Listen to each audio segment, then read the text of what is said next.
A Body of Doctrinal Divinity by Dr. John Gill, Book 3, Chapter 4 of the Providence of God. Continuation. Secondly, the other branch of providence is government, or the wise and orderly disposal of all creatures, to answer the ends for which they are made and preserved. God is the governor of the whole universe, and he has a right to govern it. Who is the creator of it? The kingdom of nature is his, and so is the kingdom of providence, and he is the governor among the nations. His government is very extensive. All creatures are subject to him. His kingdom rules over all, and it is an everlasting one, and his dominion endures throughout all generations. Psalm 22:28, Psalm 103:19, 145:13. And as the government of the world is a branch of providence, so from the wise and orderly disposition of things in it, it may be strongly concluded there is a providence, or that there is a God who by his providence governs, guides, orders and directs all things in the world. For as Cicero observed, if a man comes into a house or a school or a court of judicature and takes notice of the order, manner and discipline of things observed therein, he must conclude within himself there is someone who presides there and who is obeyed, and much more in such motions, in such vicissitudes and orders, and of so many and such great things in which there is never any failure. One must needs conclude that such motions of nature are governed by an intelligent being. 1. Inanimate creatures are governed and guided and directed by the providence of God to do those things for which they are created, and so answer the ends of their creation. There is a law of nature, as has been before observed, impressed upon such creatures, which they constantly obey. There is an inclination of nature in them to such and such actions, which they perpetually follow. So the sun naturally pursues his course and takes both his daily and yearly circuits from one end of the heaven to the other, and exactly knows and observes his risings and settings.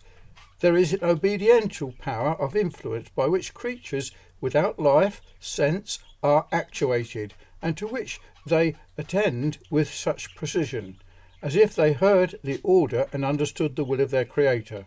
Thus the rain and the snow come down from heaven and fall upon the earth by direction, that drinks in the rain that comes upon it, receives the seed cast in it, cherishes, fructifies it, and throws it up again, whereby it brings forth seed to the sower and bread to the eater, and so in numerous other instances. 2. Animate creatures, but irrational, are governed, guided, and directed in providence by an instinct of nature placed in them by their Creator to such actions as are agreeable to their nature, and from which they ever swerve. Thus, with what art and skill do birds build their nests, and what tenderness do they cherish and provide food for their young. That little creature, the ant, though it has no guide, overseer or ruler, no visible and external one, yet provides its meat in the summer and gathers its food in the harvest. An example this of industry and diligence, care and foresight to human creatures. This is one of the 4 little things on which Solomon speaks, of which, though little, are exceeding wise, through an instinct in nature put into them by the God of nature and providence. The ants, he says, are a people not strong, far from it, very weak, yet prepare their meat in the summer against winter. The conies are but a feeble folk, yet are so wise under the direction of providence and by an instinct of nature as to make their houses in the rocks, to shelter them from the danger and hurt. The locusts have no king to command and direct them, yet they go forth all of them by bands, march in ranks and order like a well-disciplined army. The spider, taking hold of her hands, on the thread of her web she spins, and is in kings' palaces, where, though her webs are often destroyed, she weaves them again. Proverbs 6, 7, 8, 30, 25-70. Birds of passage as the stork, the turtle, the crane, and the swallow know the appointed times of their goings and coming, and exactly observe them. Jeremiah 8:7. Multitudes of instances of this kind may be given. 3. Rational creatures, as angels and men, are governed in a moral way, by a law which for substance is the same to both, according to their different nature and circumstances. Particularly men have either the law and light of nature to guide them, or a written law to direct them, and according as they behave towards it, they are dealt with. To those that are good and do good, it is well with them, now and hereafter, and for the present God makes all things work together for their good. To the evil and to them that do evil, it goes ill with them, and they shall eat the fruit of their doings, now or in the world to come. And there is a concourse of providence which attends all men, all their actions, yea, even their words and thoughts. Proverbs 16:19, 29:21. All which are overruled by providence, to answer some end or another, yea, even evil actions themselves, as in the case of Joseph's brethren, selling him into Egypt. They, in so doing, thought evil against him, and did evil in it. But God meant it for good, and overruled it for the purpose to save many people alive. Genesis 50:20. But of this more hereafter. Moreover, men are governed as natural creatures in a political way. Kings and princes, as has been before observed, are instruments by whom God governs and ministers their part of the affairs of providence. He sets up kings, judges at his pleasure, and enjoys men of obedience to them, who are ministers of his, and, through the power and authority they are entrusted with, are terrors to evildoers, and a praise to them that do well. I proceed to consider. 5.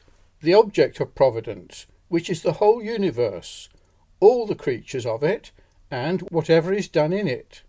First, the whole inanimate creation of creatures without life, whether in the heavens or in the earth, are subject to divine providence and under the direction of it, and act according to ancient and original laws which the author of them has imposed upon them, and from which they do not swerve. 1. The luminaries of heaven, the sun, the moon, the stars.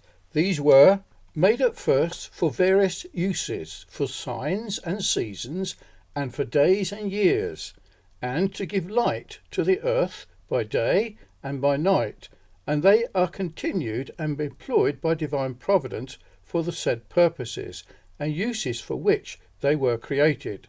The sun is not only supported in its being, directed in its course, and continued to perform its office, as has been observed, but it daily sheds its benign influence upon the earth, to make it fruitful. Hence we read of precious fruits brought forth by the sun, Deuteronomy 33:14, and by the order of God in providence, all men partake of the benefits of it, for he makes his sun to rise on the evil and the good, Matthew 5:45.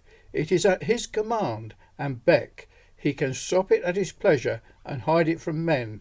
He commandeth the sun, and it rises not, or it not seen for days together. He causes it to go down at noon, as it seems to do in an eclipse, and darkens the earth in a clear day. Job 9:7, Amos 8:9.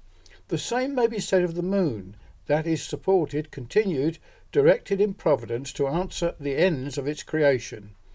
It was appointed for seasons, to distinguish times, as it does, to give light by day, of which use it is, and to influence the earth and the seas. Hence we read of precious things brought forth by the moon, and that it is at the command of the God of providence, appears by it being stopped and stayed when the sun was in the days of Joshua. The stars are the host of heaven, God's militia, which he sometimes employs in providence in favour of his people and against their enemies. The stars in their course fight against Sisera, Judges 5:20. They are of use in providence to mariners in the mighty waters, the loss of which was sensibly felt by the Apostle Paul and those with him for many days neither sun nor stars appeared, Acts 27:20. And when such is the case, then it is that God sealeth up the stars, Job 9:7. 2. The meteors in the heavens are under the direction of providence. The clouds and winds, hail, rain, snow and dew, thunder and lightning, the providence of God is greatly concerned in the ordering, directing and managing of the clouds. He bindeth up the waters in his thick clouds, and the cloud is not rent under them. Job 26:8. Amazing it is that such a body of waters should be wrapped up in so thin a garment as a cloud is, which is only thickened air, and that the cloud should not be rent and burst with the weight of the waters of it, and that these should not fall at once, in the vast quantity of which they are, they would wash away the increase of the earth, and destroy men and cattle on it. But God, in his infinite wisdom and providence, causes them to fall in gentle showers and in small drops, as if they pass through a sieve or colander, and so refresh and make the earth fruitful. Job 26:36, 27, 29. Elihu asks, can any understand the spreadings of the clouds? How from a small appearance like that of a man's hand, in a sudden they spread themselves all over the heavens, as in the times of Ahab? 1 Kings 18:44-45. And elsewhere he asks, dost thou know the balancings of the clouds, the wondrous works of him which is perfect in knowledge? Job 37:16. How such vast bodies, holding such large quantities of water, are poised in the air without turning aside or falling at once, but move on evenly from place to place and fall on those parts where in providence they are directed. 3. The winds are also at the disposal of providence. God has his treasures in them, and he brings them out from thence when he pleases, and holds them in his fists, restrains them, or lets them loose at his pleasure. He commands and raises the stormy wind, and bids it blow, and it obeys his orders, and fulfils his word. He makes a wait for it, and causes it to subside. Psalm 135:7, 107:25-29, 148:9, Proverbs 34, and Job 28:25. And as all this is the work of providence, and which God only can do, so it is a clear proof of the deity of our Lord, who, when he rebukes the winds and the sea, and there was a calm, and when before a violent tempest the men in the sea with him said, what manner of man is this, that the winds and sea obey him? Matthew 8:26-27. Hail is at the command of God, and which he sometimes in providence make use of to the hurt and destruction of wicked men, as the Egyptians and Canaanites, as before observed, and will be one of the plagues in the anti-Christian state, Revelation 16:21, and we frequently hear of damages by it. On the other hand, in a way of mercy, God sends dew and rain and snow upon the earth to water it and make it fruitful, and which are what none of the vanities of the Gentiles can give. Rain is a wonderful blessing of providence and falls by divine direction, sometimes on one part of the earth and sometimes on another, as God pleases to dispose of it to the benefit of it. Amos 4:7-8. Thunder and lightning are of God. Lightning is directed by him. It runs from one end of the heavens to the other, and very many and wonderful are the effects of it. Thunder is the voice of God. Canst thou thunder with a voice like him? Job 49. The voice of the Lord is upon the waters. The God of glory thundereth, and strange effects are produced by it. Psalm 29, 3-9. God sometimes causes this his voice to be heard, to waken and to terrify secure sinners and atheistical persons, and lets them know there is a God in the heavens that takes notice of them, to whom they are accountable, and sometimes God in his providence does execution upon them this way. Thus, with a great thunder, the Lord discomfited the armies of the Philistines in the days of Saul. 1 Samuel 7:10. 4. The providence of God is not only concerned with things inanimate in the heavens, but also in the earth. The various metals and minerals there, such as gold, silver, brass, iron. There is a vein for silver and a place for gold. Iron is taken out of the earth, and brass is molten out of the stones.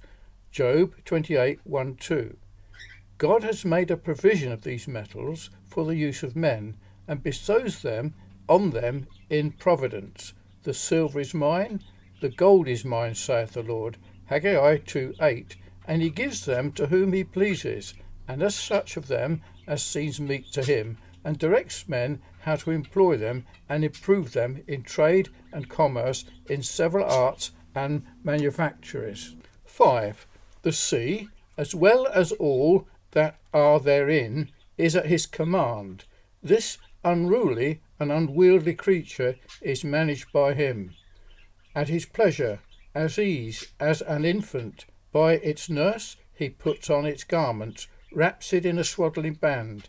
He has broken up its decreed place for it, and sets bars and doors and bounds unto it, to stop and stay its proud waves from proceeding any further.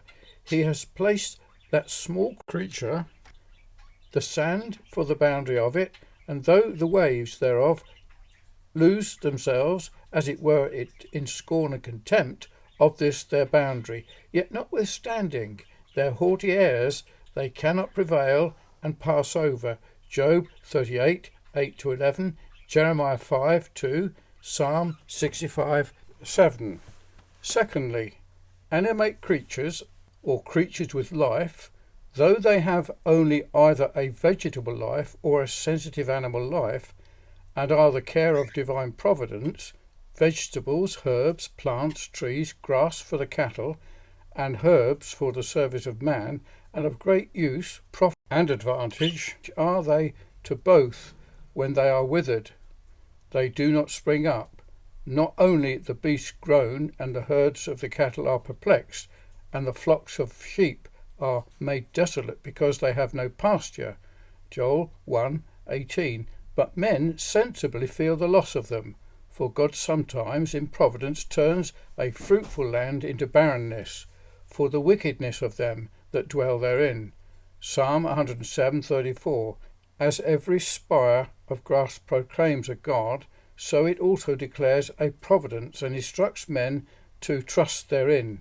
Consider the lilies of the field, how they grow, they toil not, neither do they spin, but being raised by providence, they thrive and are clothed with a beauty and glory which Solomon in all his glory was not arrayed with. Wherefore, if God so clotheth the grass of the field with such verdure and gaiety, which today is and tomorrow is cast into the oven, shall he not much more clothe you, O ye of little faith? Matthew 6:28-30. Other creatures that live a sensitive and animal life, yet irrational, are cared for in providence. He hath to the beast his food, and to the young ravens that cry. Psalm 147:9. All the creatures look up unto him, wait upon him, and he gives them their meat in due season, the beasts of the field and the fowls of the air. God knows them all, and provides for them, and takes care of them, and preserves them. Not a sparrow falls to the ground without him, without his knowledge, will, and providence, and the doctrine of providence, and trust in it, are to be learned from these creatures. Behold, the fowls of the air, for they sow not, neither do they reap, nor gather into barns, yet your heavenly Father feedeth them. Are you not much more better than they? Matthew 6:26. The heathens acknowledge the providence of God as regarding the most mean and minute. Plato says that things small and great are not neglected by God, neither through ignorance or sloth, and that such an imagination is false and wicked. So Chrysippus. Indeed, some are for exempting creatures, mean and small, as well as trivial things, from the providence of God. asking of the Stoic's mind, who said, Dia maga curant, parva neglectum. The gods take care of great things, but neglect small ones. But what is more mean and worthless than a sparrow, and yet under the care and providence of God, and what smaller than some insects, as flies, and yet, as the wisdom and power of God are seen in creating them, they are no less displayed in the use he makes of them, in doing great things by them, as in the plagues of Egypt. And if they are not unworthy of his creation, they cannot be unworthy of his providence. Thirdly, rational creatures, angels and men, are more especially the objects of divine providence. Angels good and bad. Good angels are not only upheld in their being by God, but are directed by his providence, and ordered by his will, here and there, and he does according to his will among them, even in the armies of the heavens, which they are. Daniel 4:35. He orders them to do his pleasure in the several parts of the world, gives them a charge over his people to keep and guard them in all their ways. Christ says he could have asked 12 legions of them from his Father, and have had them. Psalm 91:11, Matthew 26:53. But of the offices and employment of good angels we have treated elsewhere. Evil angels are under the restraints and checks of providence. They are held in the chains of it, nor can they go any further, nor do anything but what they have leave for, as is the case of Job, and of the man possessed of a legion, and of Peter show. Job 1:11, 12, 2:5-6, Mark 5:10-13, Luke 22:31. But of the providence of God respecting angels in their first estate and their fall, I shall treat more particularly hereafter, and proceed to consider the providences of God concerning men in general, and the people of God in particular. First, men in general. As all men have their life and breath and all things from God, they live and move and have their being in him. He looks down from heaven for them and preserves them. Thou preservest man and beast, as all sorts of beasts, so the whole of mankind. Acts 17:25-28. Psalm 33:13, 14, 36 and 6. The providence of God is concerned in production of every man into being, and attends him in every stage and step of life, even unto death. 1. It is concerned in the production of them into being. It was the will of God, declared from the beginning, that there should be a propagation of the human species. God made man, male and female, for that purpose, joined them together in marriage, and enjoined them, the first law of nature, increase and multiply, and blessed this ordinance and institution of his to the peopling of the world. And when that was overrun with wickedness, and destroyed by him for it with a flood, he, by his providence, preserved 8 persons in an ark, and renewed the original law, increase and multiply, and by them replenished the whole earth. And though ever since one generation of men has been going off by death, yet another generation comes and succeeds by birth. So it has been, is, and will be to the end of the world. To be a little more particular, the providence of God is concerned in the birth of every man, with respect to time, when, place, where, and persons of whom he is born. For as each of these are fixed in the purposes of God, the providence of God exactly executes these purposes.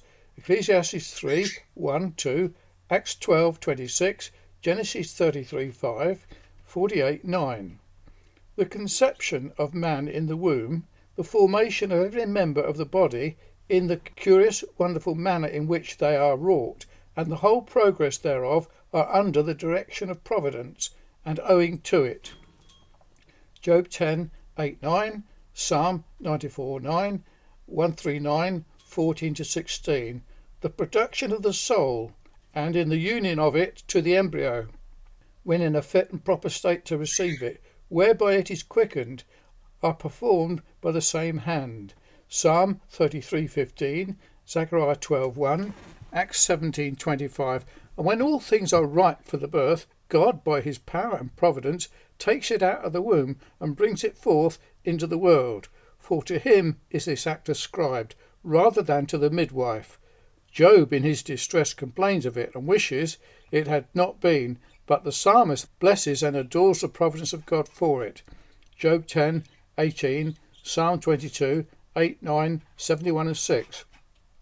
And how wonderful does the providence of God appear in the case of a newly born infant, that when it cannot help itself, it tells its wants.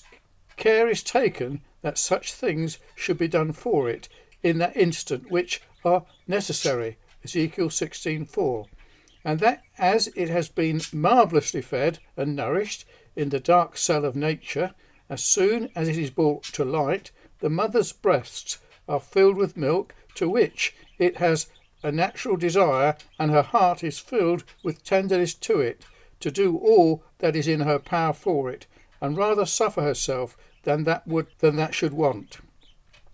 That is all owing to the divine providence. Psalm 22:8, Isaiah 49:15. 2. The providence of God attends men in every stage of life into which they come, and in every step in it, as in the first moments of their birth, so throughout their infancy, providing things necessary for them, and preserving them from many dangers. The infant state is exposed unto, it appears in their education, the foundation of which is laid in childhood. Some have a better education than others, by which their tender minds are opened and improved. And some have greater capacities to receive and take in the instruction given them, but all have more or less to fit them for the station in life which they are designed for them. All that come into the world are enlightened with the light of nature and reason. There is a rational spirit in every man, and the inspiration of the Almighty gives him understanding in natural things, and teaches him, and makes him wiser than the beasts of the earth and the fowls of the heaven, whereby he is qualified in a course of time for such employments in life he is designed unto. Job 32:8, 35:11. And when fit for business, the providence of God is greatly seen in directing to such callings, occupation, and stations in life they are fittest for, and it is easily discerned in giving to each an inclination to such and such services, some to one and some to another. Some choose an employment in the sea, others on land. Some take to agriculture or husbandry, on one branch of it or another, some to mechanics, trades, and manufactories of different sorts, in all which the providence of God greatly appears. For as it is in the natural body, if the whole body were an eye, where were the hearing? If the whole were hearing, where were the smelling? So it is in the body politic. If all chose and were concerned in one sort of business and employment, that would soon be overdone, and rest neglected, the consequence of which would be distress and confusion. But God in his providence has ordered every man's calling for his own particular good, and the good of the public. Therefore let every man abide in the same calling wherein he is called. 1 Corinthians 7:20, 24, 12, 17. The places of abode where men settle is to do with the business of his calling, or under the direction of the providence of God, who has determined the times before appointed and the bounds of man's habitation. God not only at the first peopling of the world divided to the nations their inheritance, and set the bounds of the people, and particularly after the flood disposed of the sons of Noah and their posterity, some in one part of the world and some in another, but he has appointed to every man a place of his settlement, and in his providence directs unto it. Deuteronomy 32:8, Acts 17:26. The marriage state of life into which most men enter is too important an affair to escape the providence of God. There is more truth in that common saying than many are aware of, that marriages are made in heaven. That is, they are appointed of God and brought about in providence, and very often in a most remarkable manner. Instances of this may be observed in the direction of Abraham's servant sent to take a wife for Isaac, and in the case of Boaz and Ruth, Genesis 24:14, 15, 21, 27, Ruth 4:13-14. When persons are born into the world and set up in business in it, their success therein depends upon the providence of God, which is different, to some greater, to some others less. Some rise early and some sit late, and it is much as they can do to live. Others, through the blessing of God, on their diligence and industry, become rich, which is not to be ascribed to chance and fortune, but to divine providence. Psalm 127:2, Proverbs 10:4-22. For poverty and riches are both in the hand of God, and he disposes of them at his pleasure. The rich and the poor meet together. The Lord is the maker of them all, both rich and poor, not the maker of them as men, though he is, which is an observation everyone could make, as well as the wise men, but the maker of them both as rich and poor, that is an observation worthy of the wisest men. For the Lord maketh poor and maketh rich. Augur was sensible of this, and therefore desires that God would give him neither poverty nor riches, for reason he mentions. See Proverbs 22:2, 38, 1 Samuel 2:7. All afflictions of whatever sort are under the direction of providence. They do not spring out of the ground or come by chance, but by the appointment of God, and are overruled in providence to answer some ends or other, be they personal or family, or crosses, losses and disappointments in trade and business. They are all sent and bounded by providence of God. Prosperity and adversity are set by him, the one against the other, so that men can find nothing after him. Job 5:6, 23:14, Ecclesiastes 7:14. All diseases of body are the servants of God, are at his beck and command, and sent here and there to do his pleasure. He says to one, go, and it goes, and to another, come, and it comes. He sends them on and calls them off as he pleases. He chastens with sore pain, consumes their flesh, weakens their strength in the way, and brings near to the grave. These things worketh God in his providence, oftentimes with men. Job 33:29. And as the providence of God attends men in their infancy, childhood, youth and manhood, and in all circumstances relative to them, in the course of these, so in old age. He that has been the guide of their youth, and conducted them in every part of life, is the staff of old age, and will not then cast off, leave, nor forsake. He carries them from the womb, even to old age and hoary hairs. Psalm 71:18, Isaiah 46:3-4. The term of life, as it is fixed by God, it is fixed by providence, exactly in the manner and the end appointed. Some die a violent, and others, for the most part, a natural death. Some in the prime of their life, others in old age, some suddenly and in their full strength, while others drag on a tedious life and consume and pine away gradually, but all come to the appointed means, and in the appointed manner, and at the appointed time, under the direction of providence. 1 Samuel 26:10, Job 21:23, 25 is Ecclesiastes 3:2. Nor can the term of life be protracted beyond the bounds of days, months and years which God has fixed, nor be shortened, is not to be reckoned unto. Job 14:5.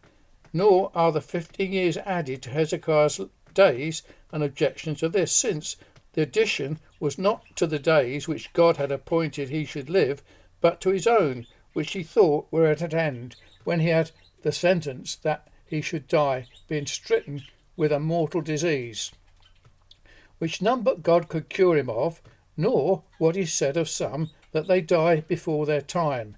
Ecclesiastes 7:17. Since that does not respect God's time, but their own time, what according to the course of nature, humanly speaking, they might have lived so, and which both they and their friends might expect they would.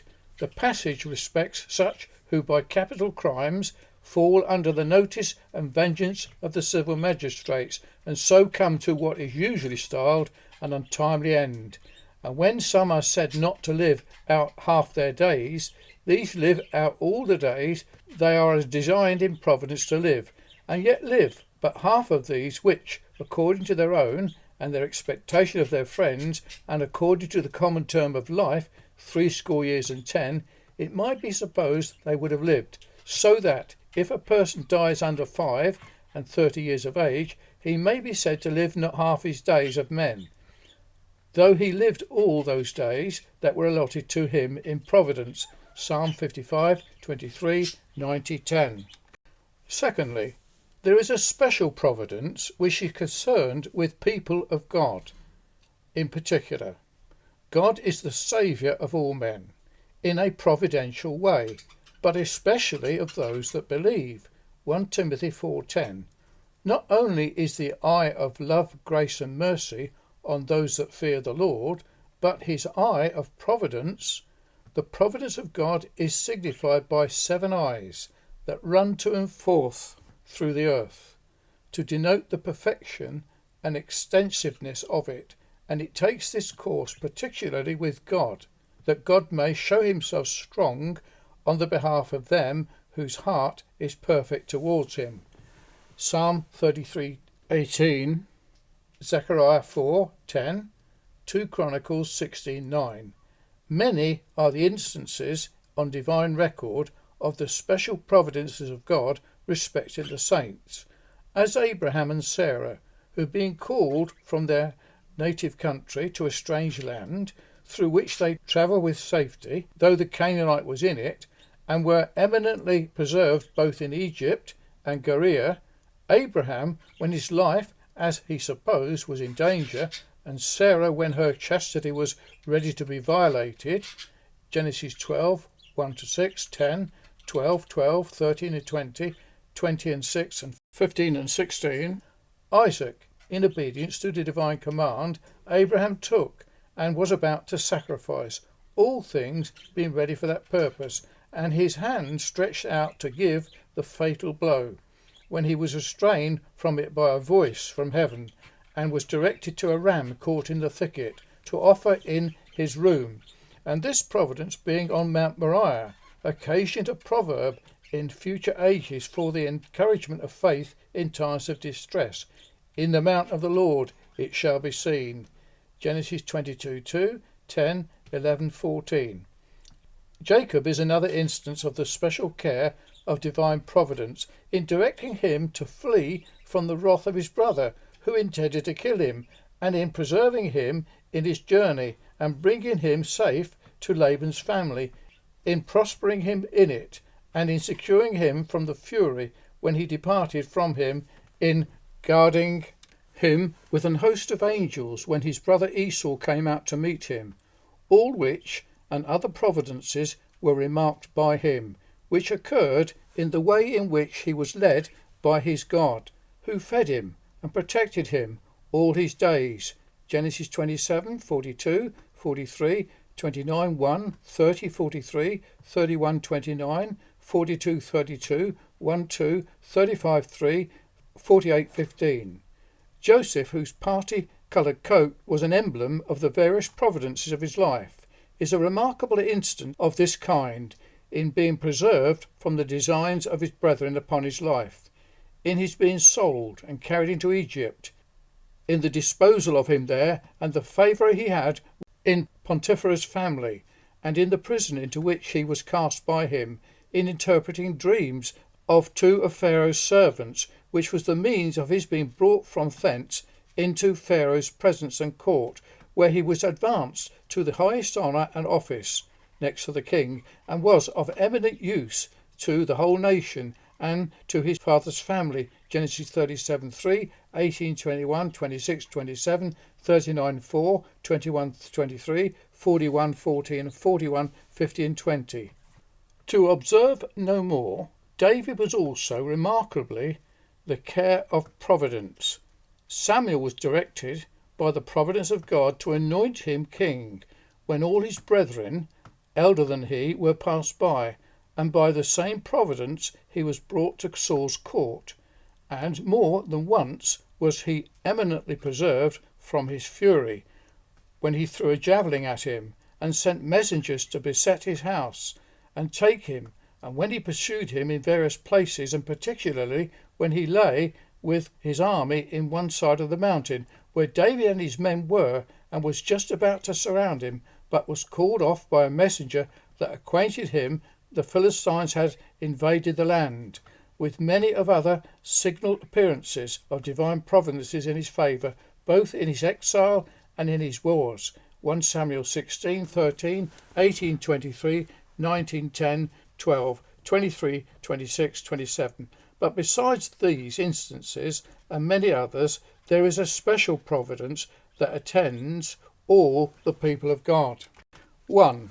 Before conversion, even as soon as they are born, that is, what the apostle seems to intend in Galatians 1:15 with respect to himself, when it pleased God, who separated me from my mother's womb, which cannot be understood of the separation of him in election, which was done earlier than this, even in eternity, nor of his separation from the others in the effectual calling, for that was not done so early, but of his being taken care of by divine providence in a distinguishing manner, as soon as he was taken out of his mother's womb. God's eye was upon him all along from thence to the time of his conversion, waiting to be gracious to him. See Acts 7:58, 8:1, 3, 9, 1-5. Though it is not the only, nor the principal thing that may be intended in 2 Timothy 1:9, yet it seems to be part of the sense of it, and not to be excluded from it, who hath saved us and called us, since the people of God are often saved from many imminent dangers to which their lives are exposed before conversion, and so are saved before called, and saved to be called. Many of them are greatly preserved from the grosser sins of life before conversion, though this is not the case of all, and many are blessed with a religious education, which is a means of their preservation from scandalous sins, though this also every one has not, yet where it is a providential favour. 2. At conversion, as effectual calling itself is according to the purpose of God, as to time, place, and means, so the providence of God is concerned in the bringing of it about agreeable thereunto. There is a time fixed for it, called the time of life and the time of love, because there is then the first appearance of both, that is, sometimes in the earlier and sometimes in the latter part of life, and is not restrained to any, but is always at the time appointed by God, and then it is providentially brought about, the time being come for the conversion of the woman of Samaria, and for the call of Zacchaeus. Christ must needs go to Samaria and Jericho, when it does not appear that he had any reason to go through either, but on those accounts the place where conversion shall be made is also fixed. Psalm 87, 4-6, Acts 18:10. Wherefore the providence of God is often remarkably concerned either in bringing the gospel to each place, as it was brought to Philippi for the sake of the conversion of Lydia and her household, and of the jailer and his, Acts 16:6-12, 14, 15, 33, 34, or in bringing persons to the place where the gospel is, and casting them under the sound of it. Very remarkable and uncommon was the conversion of Onesimus, a fugitive servant who ran away from his master, and was taken up and cast into the same prison where the Apostle Paul was, by whom he was begotten in bonds through the ministry of the gospel to him. Philemon 1:10. And as the gospel is the ordinary means of conversion, how providentially are some of the persons brought under it and converted by it, led by curiosity to hear it, and with a malignant spirit to scoff at it, oppose and persecute it, and ministers who providentially are they directed to instance in such a subject, to say such things and drop such expressions, and which perhaps they thought not of before, which accompanied with the divine power issue in conversion, as Austin, losing his subject and digressing from it, fell upon the error of the Manichees, which proved the conversion of a great man of that heresy, and at most ministers draw the bow at a venture. It is divine providence in the gracious manner directs the arrow of the word to the sinner's heart, where through the power of divine grace does execution. 3. After conversion, the providence of God appears, as well as before, in preserving his people from many evils and dangers. Angels are ministering spirits to them, have the charge of them, encompass about them, and protect them. Psalm 91:11, 34:7. In providing for their temporal good, so that they shall want no good thing fitting and convenient for them. Rather than they shall suffer want, God will open rivers in high places and fountains in the midst of the valleys.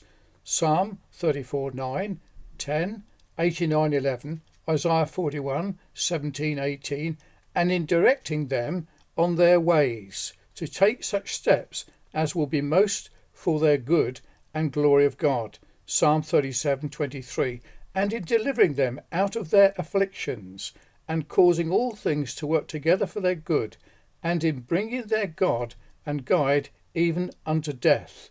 Romans 8:28, Psalm 34:19, 48:14. Fourthly, the providence of God is concerned in all actions, in everything that is done in the world, from the beginning to the end of it. God is a God of knowledge, and by him actions are weighed. 1 Samuel 2:3. Not only are they known, considered and examined by him, but he has some way or other, or in some sense or another, a concern in them. All action is from motion, and all motion comes originally from the first mover, who is God, in whom we live and move and have our being. Acts 17:28. First, all natural actions which are common or peculiar to every creature, as flying to the fowls of the air, swimming to fishes, walking to men and beasts, all muscular motion is of God, and is continued by his providence, by which we can move from place to place, rise, walk, run, and drink and eat, and do every action and the several businesses of life. Secondly, all necessary actions, such as either arise from the necessity of nature, or are so by ordination and appointment of God. Some are so by the necessity of nature, as waters naturally and necessarily descend and flow, and fire naturally and necessarily burns what is combustible when put to it, and heavy things descend, and light things ascend. They necessarily move and act according to their nature, which is preserved in them by the providence of God. And that they are under the direction of providence is clear, because they are sometimes controlled by it. So the water rose up and stood on an heap in the Red Sea and the river Jordan, and made dry land for the Israelites to pass through. The nature of fire was so restrained in Nebuchadnezzar's furnace that it did not so much as singe nor scent the clothes of the 3 companions of Daniel cast into it. There are other things that are necessary by appointment of God, or must be because he has appointed them, and indeed everything is necessary in this sense because he has foreordained whatsoever comes to pass. So, for instance, the sufferings of Christ, being by the determinate counsel of God, were necessary. Hence those phrases, ought not Christ to suffer? The Son of Man must suffer many things. So likewise offences must come, and heresies must come. They were necessary by the necessity of immutability, that is, they must and do unchangeably come to pass in providence, but not by necessity of coercion or force on those that are the authors of it, who do what they do most freely, as the crucifiers of Christ. Men could not act more freely than they did, and as they did by whom officers came, they gave them freely, and are pleased when they were taken. Heretics form their corrupt schemes of doctrine with their whole hearts and will, freely spread them, so that the divine determination and providential bringing about of necessary actions are consistent with the liberty of man's will. Hence, thirdly, all free and voluntary actions which depend upon the free will of man are under the direction of the providence of God. The thoughts, purposes, schemes, and determinations of the will of men, than which nothing is more free, yet these are under the influence of divine providence. A man's heart deviseth his way, forms schemes which he purposes to execute, settles the method of the execution of them according to his will, and chooses the way he proposes to walk in. But the Lord directeth his steps, and guides him in providence to take a quite different course. The preparations of the heart of man and the answer of the tongue are from the Lord. The thoughts of the heart, by which a man is prepared to speak his mind, are under a divine influence. As free as though it is not exempt from the providence of God, which both directs and overrules it, and the answer of the tongue is thereby prepared to give, is under the same influence and restraint. Balaam would willingly have given an answer to the wishes of Balak in order to have gotten his money, but could not when he had devised what to say, and was just ready to open his mouth to curse Israel. God put another word in his mouth, and instead of cursing, he blessed Israel. What more free and arbitrary than the heart, mind, and will of a sovereign despotic prince? Yet the king's heart is in the hand of the Lord. As the rivers of water, he turns it wheresoever he will. Resolute and determined as may be, it is in the hand of God, and it is in his power to turn it as easy as channels of water may cut by a gardener to water his garden, or as the river Euphrates was cut by Cyrus, and its course diverted, and its waters drained, so that he could march his army into the land of Babylon, through which it ran. So the cabinet, councils of princes, in which they consult, debate, and speak their minds freely, as all overruled by the providence of God, to answer his purpose. Proverbs 16:1, 9, 21:1. Fourthly, all contingent actions, such as are called chance matters, these fall under the divine providence. What may seem more a contingency or matter of chance than the shooting of a bird flying and it falling to the ground, when the bow is drawn or the piece presented and levelled, how uncertain it is whether it hits the bird or no, and yet one sparrow shall not fall to the ground, that is, by a shot, and drop on the ground without your Father, without his knowledge, will, and providence. Matthew 10:29. And what is more contingent than the killing of a man unawares, as it is described? Deuteronomy 19:4-5. And yet the providence of God is so far concerned in such an affair that God is said to deliver such a man into the hand of his neighbour. Exodus 21:13. What we call accidental death is providential. What can be thought more a chance matter than the casting of a lot, how it will issue? And yet the issue, which is of God, is certain. The lot is cast into the lap, but the whole disposing thereof is of the Lord. Proverbs 16:33. The first lot mentioned in Scripture is that which was cast on the account of Achan, who stole a Babylonish garment and a wedge of gold, to find out which Joshua had recourse to a lot. This was cast first for the tribe the guilty person belonged to, and it fell on the tribe of Judah. Then for the family of it, and it fell on the family of the Zarites. And next for the household, and it fell upon the household of Zebedah. And then for the person, it fell upon Achan. And in the whole process, how remarkable is the providence of God, which directed to the tribe, to the family, to the household, and to the guilty person, for that he was so, is certain from his own confession, Joshua 7:16-20. Fifthly, the next lot, that which was cast for the division of the land of Canaan to the tribes of Israel, and which fell exactly agreeable to the prophecies of Jacob and Moses, Thus, for instance, it is suggested in both of them that the tribe of Zebulun should have its situation by the sea, Genesis 49:13, Deuteronomy 33:19, and by lot this situation was assigned unto it, Joshua 19:11.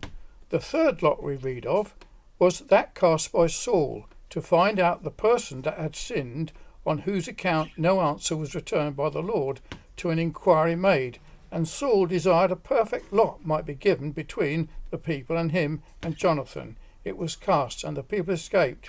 It was cast again, and it fell on Jonathan, who had tasted honey that day, contrary to the charge and oath of Saul. 1 Samuel 14:43. Once more, Jonah, fleeing from the presence of the Lord, took shipping at Joppa for Tarshish, when a tempest arose and endangered the ship, and frightened the mariners, who supposed it was for some evil done by them among them. Therefore cast a lot to find out who that person was, and the lot fell out on Jonah. Now, how careful and just was the disposition made in Providence that it might not fall upon any of the innocent mariners, but upon the guilty person, and for whom God in his providence had provided a fish to swallow him, was cast into the sea. Jonah 1:17. Fifthly, all actions and things done in the world and among men, whether good or evil, are under the direction of Providence, or that is some way or other concerned in them. First, good actions. These are of God, the fountain of all goodness. There is no good thing in fallen man naturally, and therefore no good thing comes out of him, nor is any good thing done by him, and without the grace of God he can do nothing of that kind, neither think a good thought, nor do a good action, in action that is spiritually good. In this God is concerned. This is one branch of his gracious dealings in providence with men, and he does not only uphold them in their beings whilst they are doing good, for this he does to wicked men while they are doing evil things, nor does he only give them a law which shows them that which is good, what is to be done and what is to be avoided, and what is the perfect and acceptable will of God, to love God and their neighbour, to do nothing injurious to the glory of the one and the good of the other. Nor does he barely make use of moral persuasion by his ministers to persuade them, arguments taken from fear of love, from loss or profit, to avoid evil and to do good. Deuteronomy 13:19, 2 Corinthians 5:11. But God works efficaciously in the hearts of his people, both to will and to do of his good pleasure. He opens their hearts to attend to the words spoken to them. He bends their wills, inclines their hearts to do that which is good, and gives them power of grace to effect it. He circumcises their hearts to love him, the Lord their God. He creates them anew in Christ, that they may be capable of performing good works. For though without him they can do nothing, yet through him, strengthening them, they can do all things. He puts his Spirit within them, to enable them to walk in his statutes, and to keep his judgments, and to do them. But this more when we come to treat of the doctrine of efficacious grace. Secondly, there are many evil things done in the world in which the providence of God is concerned, and these are of two sorts: the evil of calamities, distress, and afflictions, and the evil of sin. 1. The evils of calamities, and these are either more public or more private. 1. More public. Such are the calamities and distresses on nations and kingdoms and bodies of men, and which are never without the providence of God. I make peace and create evil. I, the Lord, do all these things in a providential way. Isaiah 45:7. When peace obtains and continues in states and kingdoms, it is God that makes peace in their borders. That is a blessing of his providence, and the evil which is set out in contrast with it, said to be of his creating, is war. And this, and all the calamities and distresses that attend and follow it, are by the providence of God. In this sense we are to understand the prophet when he says, "Shall there be evil in the city, and the Lord hath not done it?" Amos 3:6. He means any public calamity, affliction, and distress.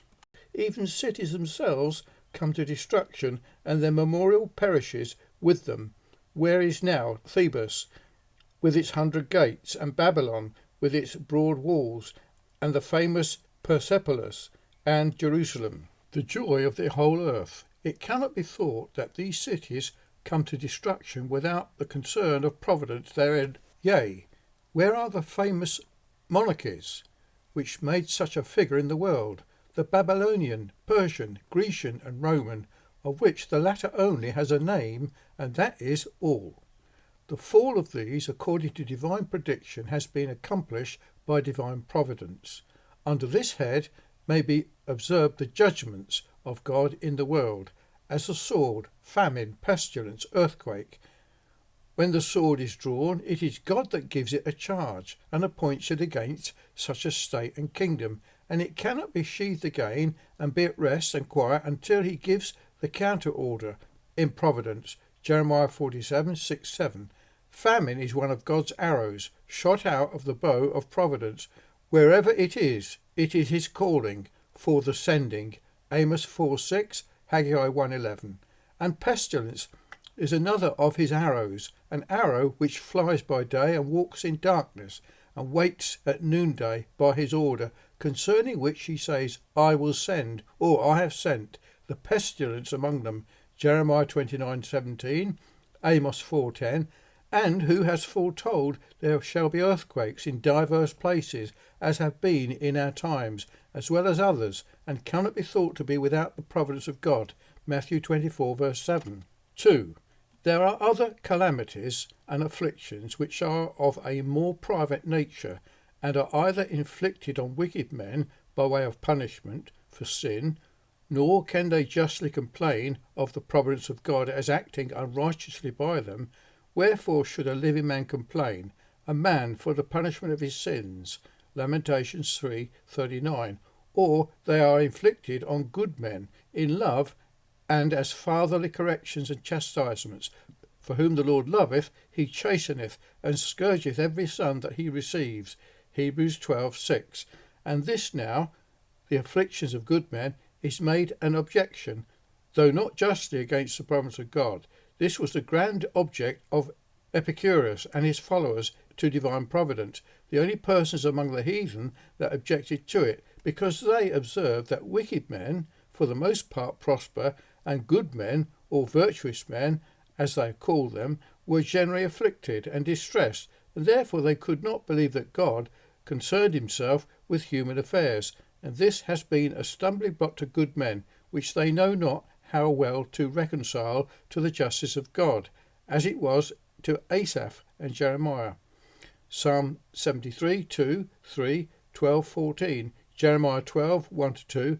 But it should be observed, 1. That wicked men, though they prosper and abound in riches, and are not seemingly in trouble as other men, yet they are not so happy as they may be thought to be. For, as our Lord says, a man's life, that is, the happiness of it, consists not in the abundance of the things that he possesses. Luke 12:15. Some have much, and some have a power to make use of it, either for their own comfort or the good of others. And where is the difference then between having and not having? Others, on the contrary, are profuse and extravagant, and live very luxuriously and debauched lives, and bring upon themselves painful and nauseous diseases and distress of mind, so that they have neither ease of body nor peace of conscience, but racking pain and dreadful remorses. Some, their abundance will not suffer them to sleep, either through fear of losing what they have by thieves, and or though care contriving schemes to increase it, and some envy seizes them and gnaws upon them, and they cannot enjoy themselves because a neighbour exceeds them in grandeur and wealth. 2. It should be also observed that a good man, though afflicted, is not so unhappy as is imagined. He has more peace, satisfaction, and contentment in what he has, though mean and little, than the wicked rich man in all his abundance. See Psalm 37:6, Proverbs 15:16-17. Besides, the good man, though poor in one sense, he is rich in a better, and is not only heir of a kingdom, but is possessed of one which cannot be moved, the kingdom of grace. he is possessed of the riches of grace and is entitled to the riches of glory, and in the meanwhile has the love of God shed abroad in his heart, communion with God, and joy and peace unspeakable, which none can take away, and even his very afflictions work together for his good, temporal, spiritual, and eternal, and he has the presence of God and a rich experience of his grace in them, so that he has reason to count it all joy when he falls into temptations, that is, into afflictions. For though they are not in themselves joyous, but grievous, yet they yield to them to whom they are sanctified the peaceable fruit of righteousness, so that the balance is now on the afflicted good man's side. 3. Hereafter, in a future state, this difficulty will be quite removed, and entirely vanish, when the wicked rich man, that was clothed in purple, and fared sumptuously every day, and had his good things here, will have his evil things, and Lazarus, the afflicted man, that was clothed with rags, and covered with ulcers, and had his evil things, will now have his good things, and one will be tormented, the other comforted.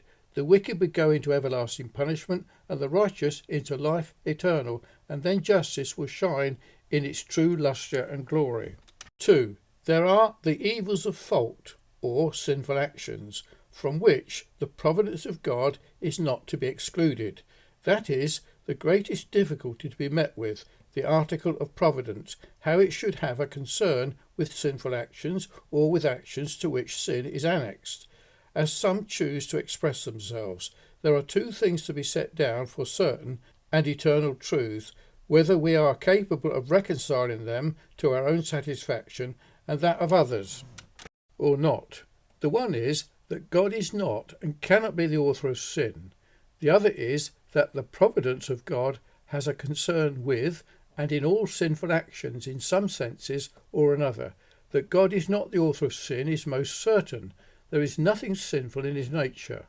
Plato says of good things, there is no other cause but the evil things. We must seek for any other cause but God. He is without iniquity, is of unspotted purity and holiness. There is nothing but good in him, and therefore nothing sinful can come from him, nor be done by him. He takes no pleasure in sin, nor in those that do it, which the author of sin do. He cannot look upon it with approbation and delight. It is abominable and hateful to him, for he is not only forbidden it by his law, but is the avenger of it.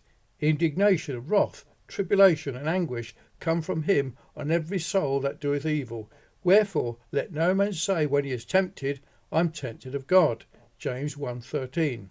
And on the other hand, to exclude the providence of God from all concern in the sinful actions of men is contrary to the independency of God, in whom all live and move and have their being, and from whom, through whom, and to whom all things are. Creatures depend upon God, as in their being, so in their operation, or they would be in action independent of him, and so there would be other independence besides him. Moreover, to exempt the providence of God from all concern in sinful actions, or in actions to which sin is annexed, would be to banish providence in a good measure out of the world. For, comparatively speaking, what is done in the world but what is sinful? For these are all, or the chief things in the world, the lust of the flesh, the lust of the eye, and the pride of life. 1 John 2:16. Let the following things be observed for settling this point and the removing of the above difficulty. 1. That God supports men in their being while they are sinning. That is certain. He upholds them in life. His visitation preserves their spirits. Was he to withdraw his power and providence from them, they would cease to be and become incapable of action. But this he does not. He could have struck Ananias and Sapphira dead before they committed the sin they did, and so have prevented it, but he did not. But when they had committed it, then he did it. 2. God, in innumerable instances, does not hinder the commission of sin when he could do it, if he would. That he can do it is certain, because he has done it. He withheld Abimelech from sinning against him, as he told him, Genesis 20 verse 6, and he that withheld Abimelech could have withheld Adam, and any of his sons from sinning, whom he has not. He restrained Laban from hurting Jacob, as Laban himself owned, and hindered Balaam from cursing Israel, which he would gladly have done. And so God could prevent the innumerable sins of men, which yet he does not.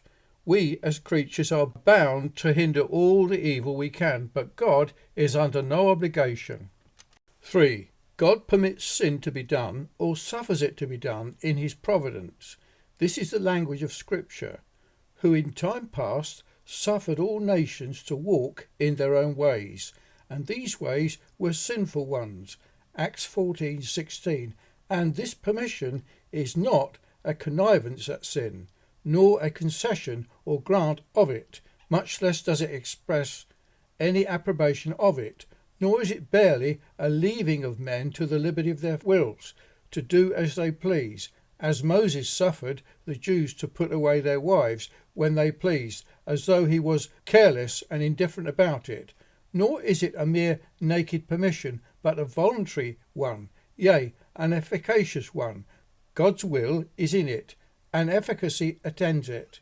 Hence, for God is represented as active in things relative to it. He not only suffers men to walk in their sinful ways, but he gives them up to their own hearts' lusts.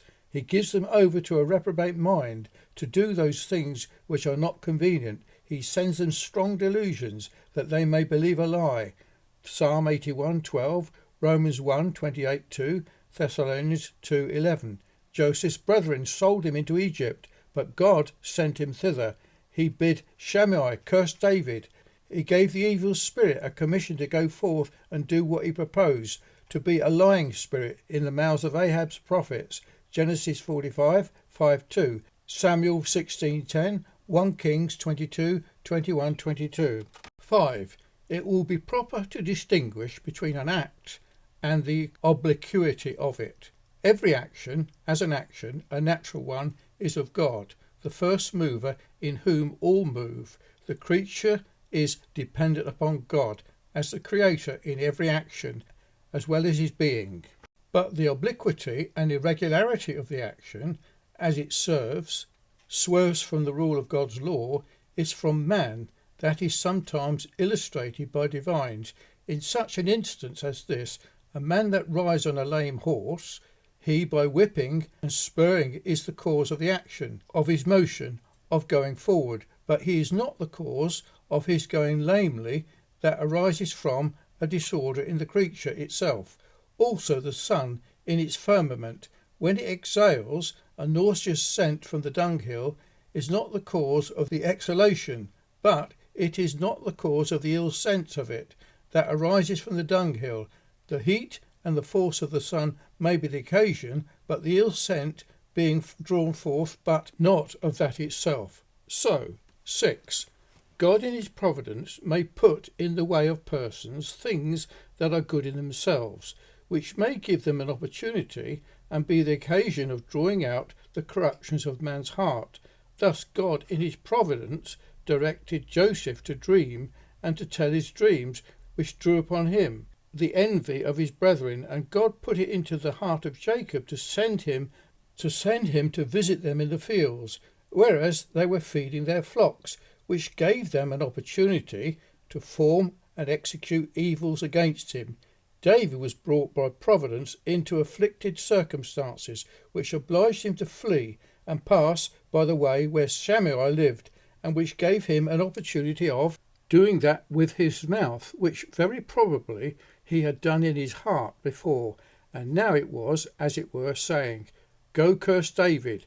The object was presented, and a fit opportunity in providence offered. There is sometimes a concurrence of things in providence which in themselves are not sinful, yet are the occasion of sin, as in the affair of David and Bathsheba. Various things met together, which gave an opportunity and were the occasion of committing sin, which David fell into, not being restrained by the grace of God, and to be preserved from opportunities. The occasion of sinning is owing to the kind providence of God. Of this an heathen were sensible, and therefore gave thanks to God, that when he had a disposition to sin, and should have committed it, he had an occasion offered, yet By the good providence of God, no such occasion from the concourse of things did offer for his commission of it. God gives to some men wealth and riches, and these are the occasions of much sin to them. He gives a law which forbids men to sin, but, as the poet says, vitimur in vetitum, or rather, as the apostle says, sin, taken occasion by the commandment, wrought in me all manner of concupiscence. Romans 7:8. The gospel also sent to men is the occasion of stirring up the corruptions of their nature, their pride, passion, to an opposition to it, and it becomes the savour of death unto them. 2 Corinthians 2:16. 7. The concern of providence about sinful actions further appears in limiting and setting bounds as to the waves of the sea, saying, Hitherto shalt thou come and no further. Job 38:11. Thus Joseph's brethren would have run greater lengths in sin had they not been restrained by the overruling providence of God. Their first scheme was to put him to death.